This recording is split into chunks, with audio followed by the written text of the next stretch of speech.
guys. I just finished my first week of college, heading back now.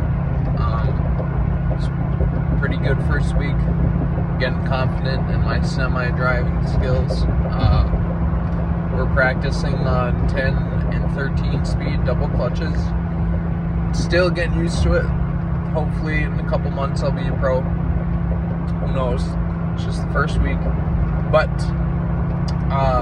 today, just a couple minutes ago actually, I found out that yet another one of my good friends passed away. I believe it's most likely from drugs again. Rest in peace to Ashley. She was super cool. She was someone, we were in active addiction together, and we had just a strictly platonic friendship, and we would just drive around all day when, you know, we didn't have anyone else, and she was super cool, man. It fucking sucks, but that's the way she goes. I've had a lot of friends die the last couple of years, and it just makes me, I feel weird that I'm at where I'm at. It's not that I feel like I don't deserve to be here, because I put in the work to be here, but I guess I'm grateful in a way that I made it out of this drug world, and they're just stories now. But anyways, the topic for today's video is paid lawyers versus public defenders. So for the first 2 or 3 months on my case, I had a public defender, and he was one of the more top of the line public defenders, I guess, but it just wasn't working out. I've mentioned this in another video.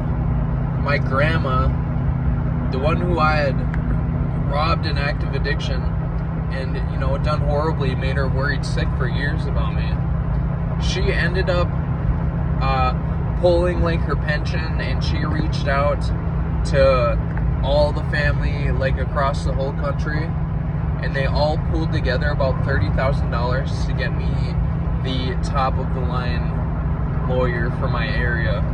I'm talking about like the Drew Finling, the Brian Steele of northern Wisconsin. So I meet him. His name was Rick Gondik. He's this little short old man. He's just a little goofy old man, but he was cold in the courtroom. He was the best. Something that happened immediately was he put in some motions. He knows the DA. He's been dealing with the DA and the judge for years.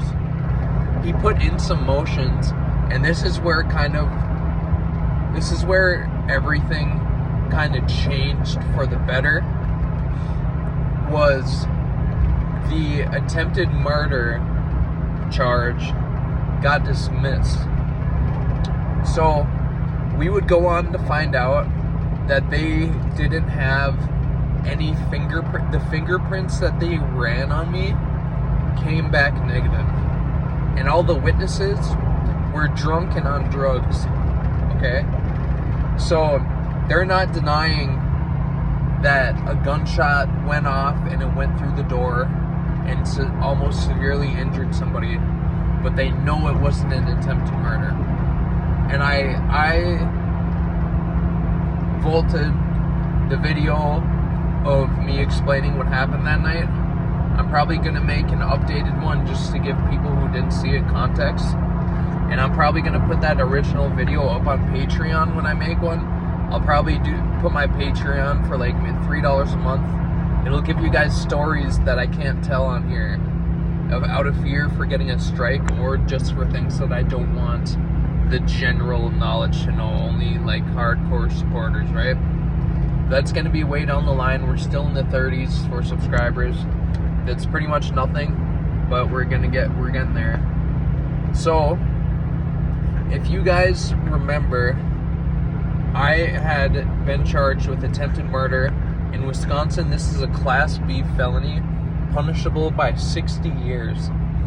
So Wisconsin has what's called truth in sentencing. Okay? So when they go through the classes of felonies, when they say 60 years, this is a certain, you get sentenced to in time and out time. So if you got the maximum 60 years on the attempted murder, I believe it's 45 years incarceration and 15 years of parole. That's where they get the 60 from. So the other two major charges I had were reckless endangerments with firearms.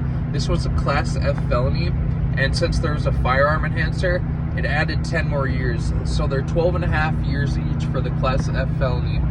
So that's, what, 25 years? And then 10 more years added on to that. So I felt a lot better because the attempted homicide, it sounds bad. It sounds really bad, attempted homicide. But that's not what it was. I'm just going to tell you guys right now. If you think that you're going to hear my story and you think that I actually tried to murder somebody, I didn't, but I came close to accidentally severely injuring or killing somebody. I'm not saying how it happened, and this is allegedly whatever I was sentenced. I just don't want to talk about it too much. But still facing 30 years after this. And I didn't know how the court system worked.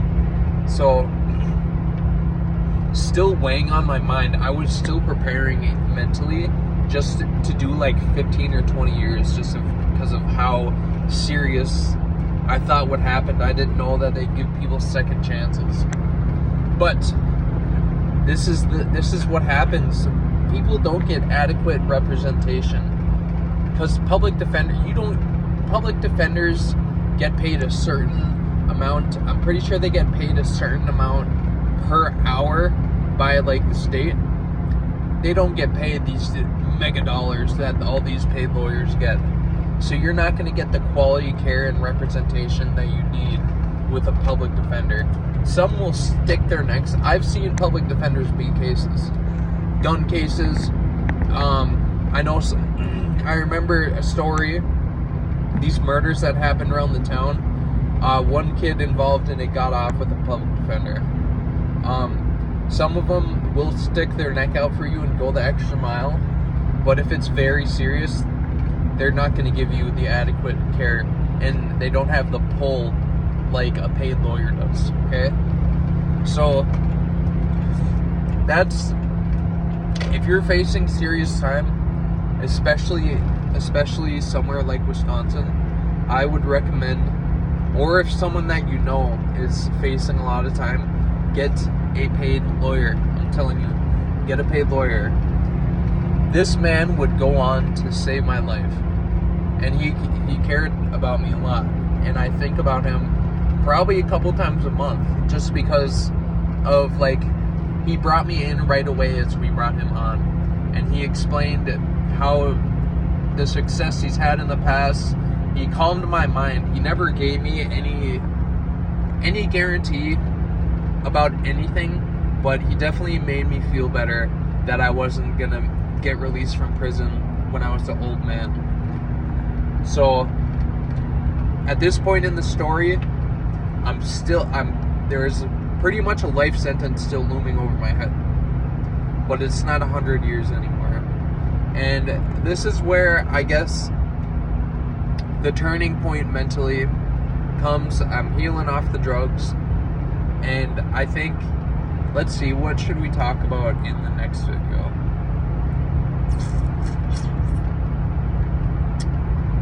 I'll probably get closer to sentencing.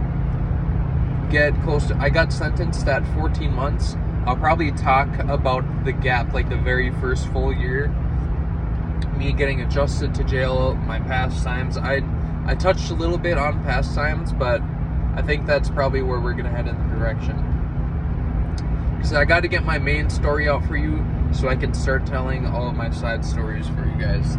So I'm sorry, today's video and yesterday's video, there's nothing crazy in them. Just me talking. This is kind of just filler for the good stuff right now.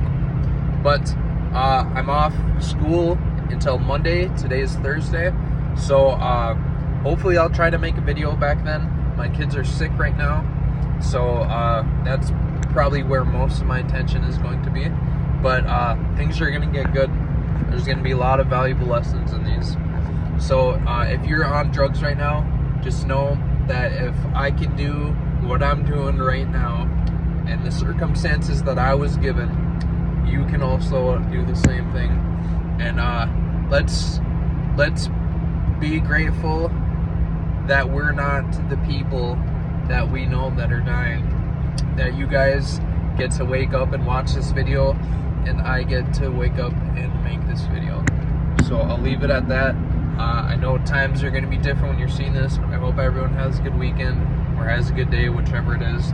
And let's just be glad to be alive today. Thank you.